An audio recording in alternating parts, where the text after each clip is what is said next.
রব্বুল আলামিন বলেন, ভালো নারীর কিছু গুণবলী আছে, যেই নারী হয় কিনা ভালো। ফাসসালিহাতু কানিতাতু হাফিজাতুল লিল গায়ব বিমা হাফিজাল্লাহ। যে নারী হয় ভালো তার চোখ দেখলেই বলা যায়। যেই নারী ভালো হবে সেই নারীর স্বামীর অবর্তমানে পরিবর্তনে তার গোপন জিনিস তার অধীনস্থ দায়িত্বশীলের যা আছে বিলীন করে দিবে না, হেফাজত করবে। তার স্বামীর যত মাল সম্পদ আছে এগুলো হেফাজত করার দায়িত্ব আমার আল্লাহ ওই নারীকে দিয়েছেন। একটা হাদিস শুনুন আমার বাজান, আল্লাহ রাসূল বলেন, আলা কুল্লুকুম রাইন ওয়া কুল্লুকুম মাসউলুন আন রাইয়াতিহি। সাবধান আমার উম্মতের দনেরা, তোমরা প্রত্যেকেই কিন্তু দায়িত্বশীল। কিয়ামতের এই কঠিন মুসিবতের দিনে তোমার দায়িত্ব সম্পর্কে আল্লাহর কাছে জবাবদিহি হওয়া লাগবে, জবাবদিহি হওয়া লাগবে। ও আমার মায়েরা, ও আমার বোনেরা, আপনার স্বামীর অর্থ সম্পদের দায়িত্বভার আপনার কাছে, তার সন্তানের দায়িত্ব আপনার কাছে।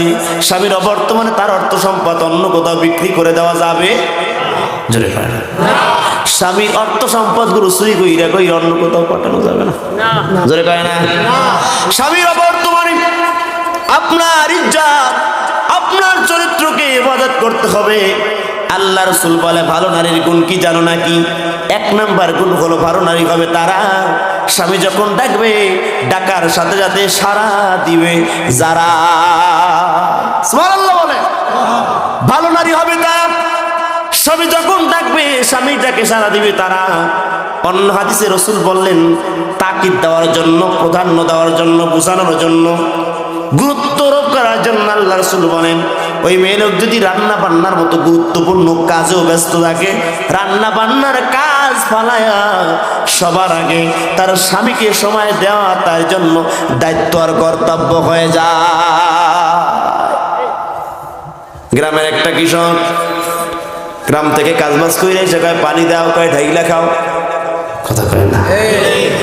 ভাত দাও, কয় নিয়ে খাও, আছে না নাই? তুমি কি করো? বলে আমি কিরণমালা দেখি, কথা কম। কি করো? বলে আমি পাখি দেখি। কি করো? বলে আমি এখন সিরিয়াল দেখি। সিরিয়ালের নেশায় পইরা দর্শ প্রেমের জ্বালা, না বুঝিয়া পিসি পোলা খুঁজে কিরণমালা, কথা কন না কেন? স্টার জলসা আগার জি বাংলা ধ্বংস করলো মোদের সোনার বাংলা। আজকে এমন ভাবে হয়ে গেছে, স্বামীর খেদমত স্ত্রী কখন করবে? স্বামী স্ত্রীর খেদমত কইরা কুল পায় না, বুঝেন নাই কথা বলে। ভালো নারী হবে তারা স্বামীর ডাকে সাড়া দিবে যারা। দুঃখ আর কষ্ট করে বলতে হয়, আমার অনেক মেয়েরা আছে, অনেক বোনেরা আছে, অনেক মায়ের আছে, স্বামীর ডাকে সাড়া দেয় না, বরং তার রূপসজ্জা চর্চা করি, রূপবতী গুণবতী সুবাসিনী সুখাসিনী লাবণ্যময় চেহারা নিয়ে এত সুন্দর করে সাজুগুজু করে বাজারে যায়, রাস্তায় বের হয়, রিক্সায় যায়, কিন্তু বাড়ি যখন থাকে পেতনির মতো চলে আসে না। না সাজবেন, সাজসজ্জ ইসলামে জায়েজ করেছে। সাজটা যেন আপনার সেই রূপচর্চাটা যেন ইহুদিদের সাথে মিলে না যায়, কাফিরদের সাথে মিলে না যায়। এবং এই সাজসজ্জা অবশ্যই সাজবেন নারীরা, মহিলারা, মায়েরা, বোনেরা, তবে সেটা হতে হবে আপনার হাজবেন্ডের জন্য।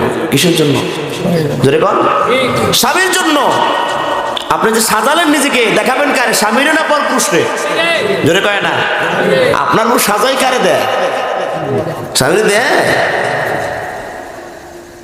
আল্লাহ জাতির মা বোনদের হেফাজত করেন, কোন আমি। খবরদার মায়েরা, ভালো স্ত্রী যদি হতে চান, নেককারিনী স্ত্রী যদি হতে চান, ভালো মহিলা যদি হতে চান, আপনি হাজবেন্ডের অবর্তমান নিজেকে হেফাজত করবেন, সেভ করবেন। এবং আপনার সাজসজ্জাটা হবে কার জন্য? জোরে বলেন, জোরে বলেন, জোরে বলেন। আল্লাহ আমার মা বোনদের সঠিকটা বোঝার তৌফিক দান করুন। আরো জোরে করেন আল্লাহুম্মা আমিন।